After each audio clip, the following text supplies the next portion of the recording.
Primeiro quero agradecer a nossa deputada Denise, que está nos ajudando para que segunda-feira tenhamos em Caxias nosso vice-presidente da República e ministro Geraldo Alckmin.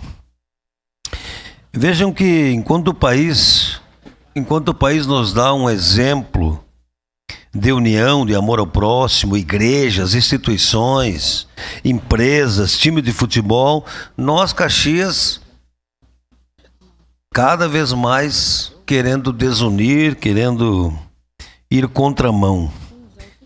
E daqui uns dias vai ter uma moção contra São Pedro aqui. Então, eu estou muito preocupado com a reconstrução da cidade. Inclusive, ontem estivemos lá, o prefeito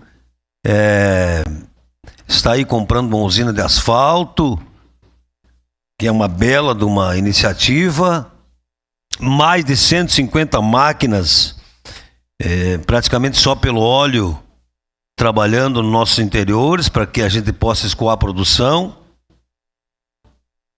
Então, a minha preocupação é com a Maesa, que não se fala mais, com a PPP de Educação Infantil, com a reforma das UBS, com os 11 milhões de emendas que estão aí, que precisam ser utilizados. Então eu vou votar contra, porque estou focado em melhorar a nossa cidade. E renúncia de receita é coisa séria, prova que nós não temos refis em período eleitoral. Eu sei o quanto nós estamos lutando com a questão do centenário numa dívida de 300 mil da cooperativa. Então, renúncia fiscal é coisa séria. Portanto, voto contra essa moção, porque a minha preocupação é reconstruir a nossa cidade. Obrigado, senhor presidente. Para declarar o voto. Obrigado.